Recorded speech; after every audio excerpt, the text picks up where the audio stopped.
Greetings, loved ones. Solid social rules strengthen the boundary. Behaviors that routinely disrespect or ignore boundaries make children vulnerable to abuse. Today, we are going to talk about behaviors to watch out for when adults are with children. Help us get these messages out. Please subscribe to our channel, follow us on Facebook, Instagram, and Twitter. Hit the like button, notification bell, and share these messages with others. You could save a life. So let's discuss behaviors to watch out for when adults are with children. We all have personal likes and things that make us uncomfortable. Personal space is the private area of control inside an imaginary line or boundary that defines each person as separate. Ideally, that boundary helps us stay in charge of our own personal space. It keeps out the things that make us uncomfortable, unsafe, and unwanted feelings, words, images, and physical contact. Solid social rules strengthen the boundary.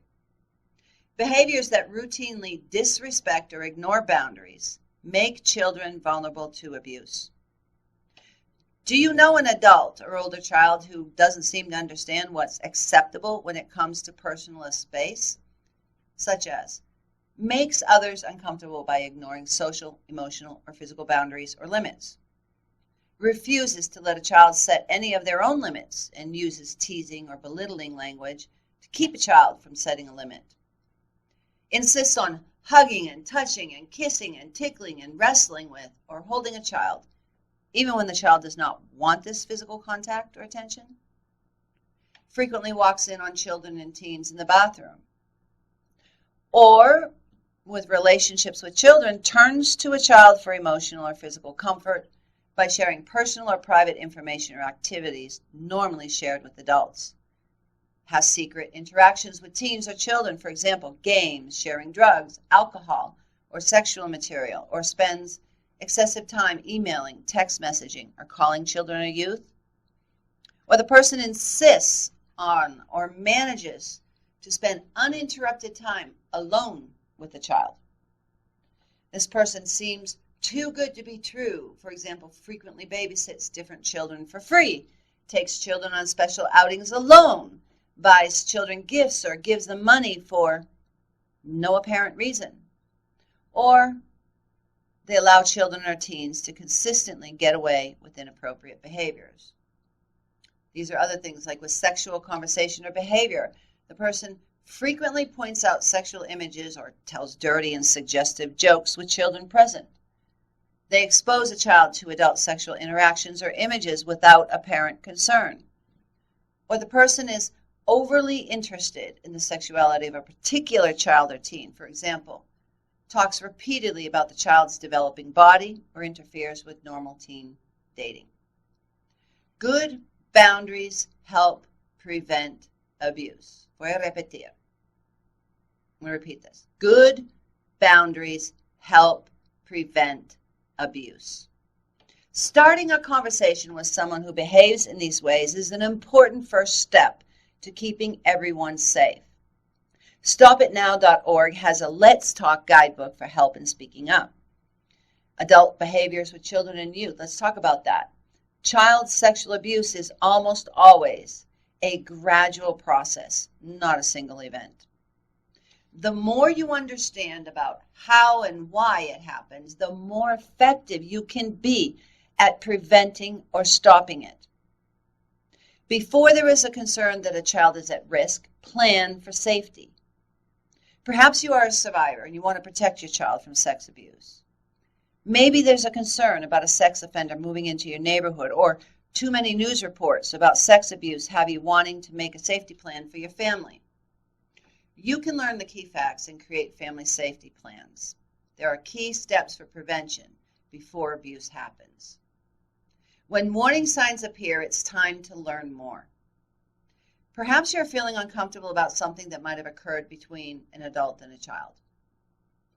You may only have vague details or feel uncertain about what is really going on, and many people have shared that their first step was to trust their gut feeling that something just wasn't right.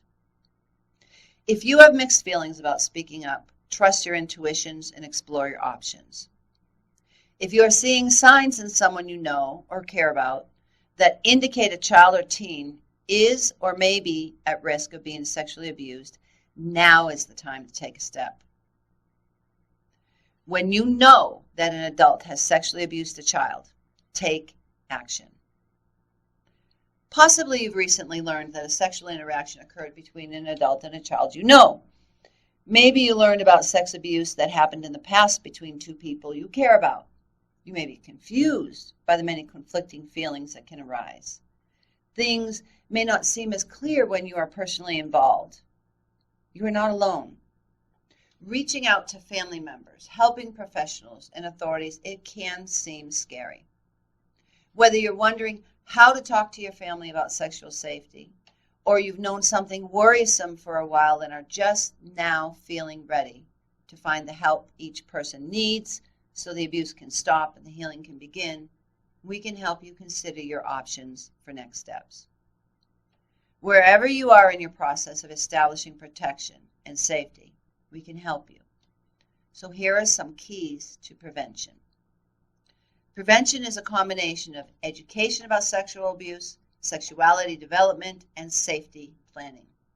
This information can help you and other caring adults create a caring and safe environment for children, as well as prepare you to speak up with others about your safety plan for the children in your life.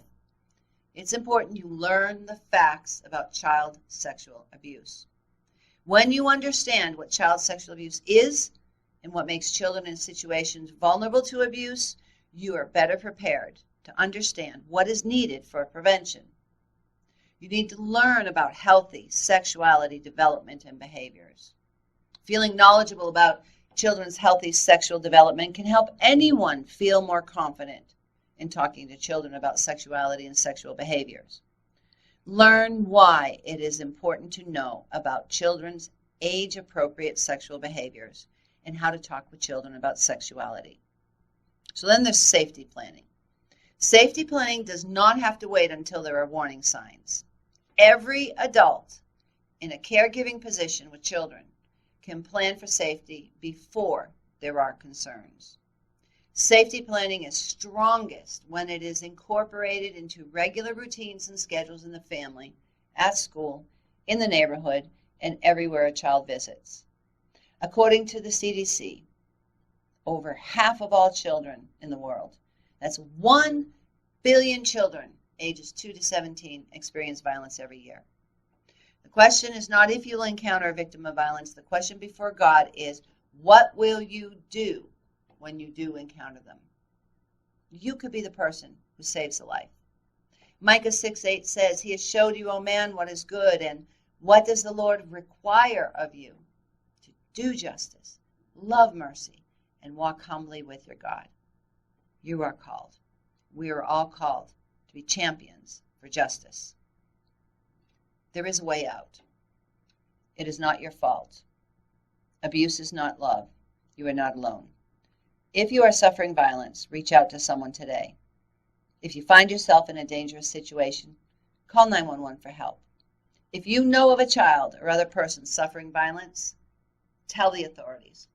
In our next episode, we will talk about how to protect your children from predators. Until then, God bless you.